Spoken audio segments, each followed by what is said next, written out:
Malheureusement, plus de 80% d'entre vous qui regardent nos vidéos ne sont pas encore abonnés. Nous vous prions de vous abonner pour nous soutenir afin d'atteindre les 200 000 abonnés. Inch'Allah.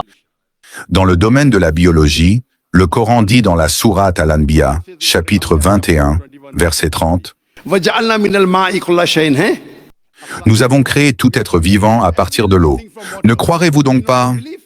Qui aurait cru, dans les déserts d'Arabie, il y a 1400 ans, que le Coran disait que tout est fait d'eau? Qui l'aurait cru?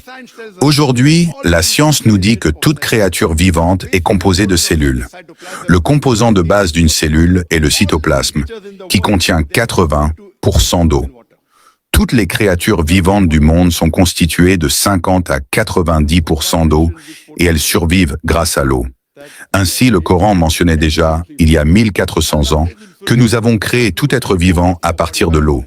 Allah dit dans la sourate An-Nur, chapitre 24, verset 45, « Nous avons créé tout animal à partir de l'eau. » Allah dit dans la sourate Al-Furqan, chapitre 25, verset 54, « Nous avons créé chaque être humain à partir de l'eau. » Dans le domaine de la biologie, auparavant, nous ne savions pas que même les plantes avaient un sexe, mâle et femelle. Allah dit dans le Coran, dans la sourate Taha, chapitre 20, verset 53, « C'est Allah qui envoie l'eau du ciel, et, avec elle, il fait pousser des plantes de diverses couleurs. Il envoie l'eau du ciel et, grâce à elle, il fait pousser diverses paires de plantes. » Ainsi, le Coran utilise le mot « azwaj », ce qui signifie que même les plantes ont un sexe, mâle et femelle. Allah dit dans la sourate Ar-Ra'd, chapitre 13, verset 3, qu'Allah a créé les fruits en paires, mâles et femelles. Allah dit dans la sourate Ad-Dariyat, chapitre 51, verset 49, « Nous avons créé toutes choses en paires, non seulement les animaux, non seulement les plantes, non seulement les êtres humains, mais même des éléments comme l'électricité ont un aspect mâle et femelle, protons et électrons. » Allah dit dans la sourate Yassine, chapitre 36, verset 36, « Nous avons créé toutes choses en paires, ce que vous savez et ce que vous ne savez pas. » Cela signifie qu'Allah dit que non seulement il a créé les êtres vivants en paires, mais qu'il a créé toutes choses en paires, celles que vous connaissez et celles que vous ne connaissez pas.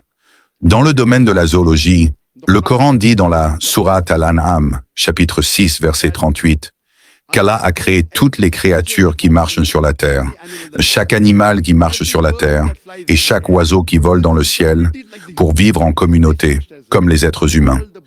Et aujourd'hui, la science nous dit que tous les oiseaux et animaux, tout comme les êtres humains, vivent en communauté. Le Coran dit dans la sourate An-Nahl, chapitre 16, verset 79, « Ne voyez-vous pas les oiseaux maintenus en l'air dans le ciel? Qui les maintient en l'air, si ce n'est Allah? Ce sont là des signes pour les croyants. » Allah répète le message dans la sourate Al-Mulk, chapitre 67, verset 19. « Ne regardez-vous pas les oiseaux en plein ciel? Ils déploient et replient leurs ailes.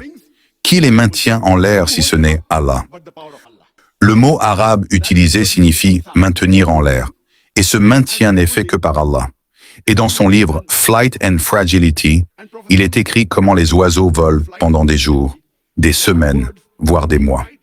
Il donne l'exemple de l'oiseau Mutton Bird, qui parcourt 15 000 kilomètres en un voyage de 6 mois et revient exactement au même endroit avec un retard de pas plus d'une semaine.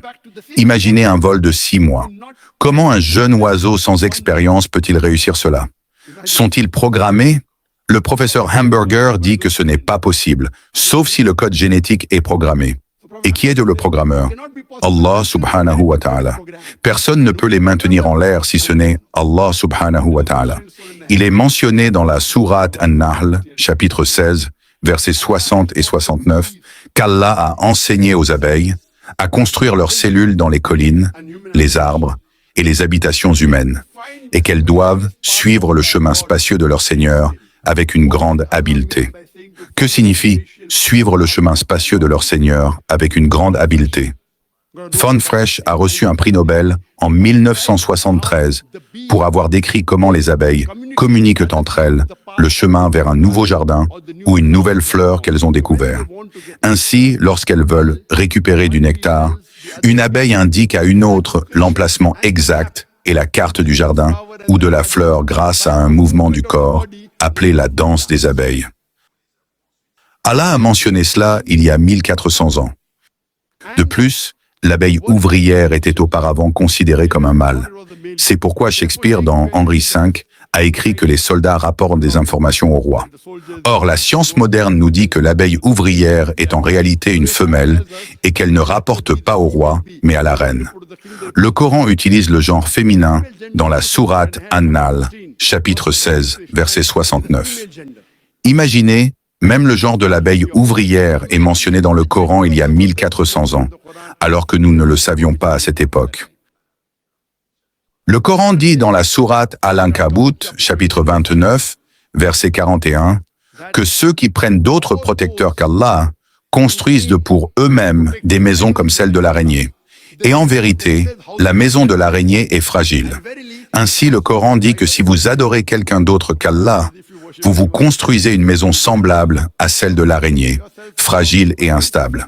De plus, aujourd'hui, la science nous apprend que les relations entre araignées sont elles aussi fragiles.